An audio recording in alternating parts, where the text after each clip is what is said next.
With so many different types of trail shoes on the market, it can be really difficult to decide which one is best for you. So I've simplified it for you down to 5 shoes, and I'm going to break down which one will work best for you depending on your foot type, the type of terrain that you plan to use them on, and whether you're hiking or running in them. So the first shoe is the Mount to Coast H1, and this one is a shoe that surprised me most this year, for a number of reasons. One being that it's an incredibly light shoe. It's got circle cell foam, which is really bouncy, really fun to run in. And it's got really aggressive geometry, so you can see how the shoe tilts upward aggressively at the front. Now that really helps with the propulsion phase of the gait cycle. However, if you have sensitivity in the ball of the foot, it may not be ideal for you. Underneath we've got the Versa Grip, which has 1.5mm lugs, so they'll work best on forest paths, on gravel paths, or on the road. And honestly, when I was running on the road, it just felt like running in a road shoe. A really fast road shoe. But one of the downsides of this shoe is that it just tapers a little bit too much in the toe box for my liking. However, there's plenty of space in the ball of the foot, and I really like the dual lacing system, so you can leave it nice and broad at the bottom if you've got a slightly wider ball of the foot, and then you can tighten it up on top so that you get a great lockdown. Overall, this is a really fun shoe, and one that I'd recommend looking into if you're mainly on gravel paths, roads and forest trails. However, if you want a bit more protection underneath your foot and you're willing to sacrifice the weight, then we've got the HOKA Challenger 8. Now this was a big upgrade compared to the Challenger 7, with a lot more cushioning underneath your foot. The benefit of that is you get a lot more protection. So you sink into the shoe when you initiate contact with the ground.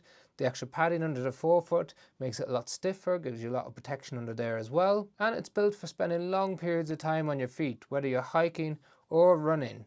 Underneath the shoe we've got 3.7mm lugs, so you're getting a lot more traction underneath your foot compared to what you get in the Mount to Coast. So you can take this on muddier terrain, on slightly more technical trails, and it will tolerate most of it. Now the grip isn't as good underneath the shoe as something like the Vibram Mega Grip, but it is adequate for most scenarios. On top of the shoe, again, we've got an issue with the toe box. It's a little bit too narrow for our liking, but this does come in a wide version if you're interested in it. A really nice lockdown on top of the shoe, and it's a shoe that you can use for ultra distance running or for spending several hours hiking, and you still get the same comfort inside the shoe that you had at the beginning right at the end of the day. So an excellent option if you're interested in more of a max cushion road to trail shoe.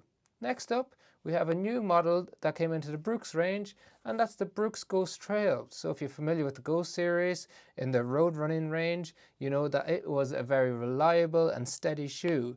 Well, this followed the same with the DNA Loft nitrogen injected midsole, but it's a little bit firmer than what we get in the road running model of this shoe, the Brooks Ghost 17.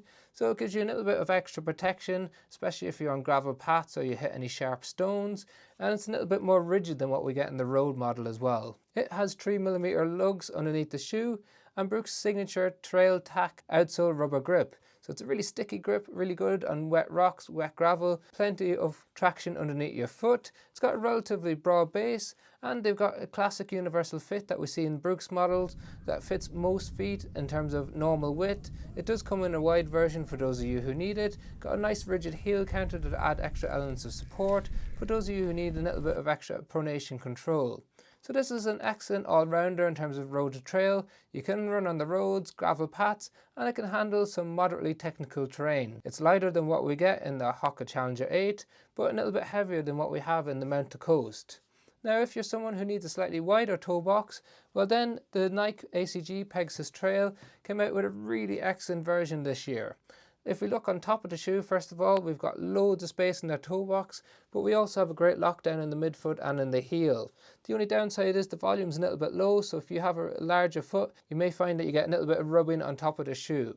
Otherwise, underneath we've got Nike's React X 3.0 Cushlon, which is pretty much their standard foam in the shoe. We've seen it in the Pegasus Trail 4 and 5, so it's a pretty steady cushioning, not as bouncy or as reactive as what we see in the Mount to Coast, but it's really solid underneath your foot and you get good ground contact feel despite it being a classic neutral shoe. Now we have the ATR 2.0 rubber compound, which is much stickier than what we saw in the Trail 5, and we've got 3.5mm lugs to give you excellent traction.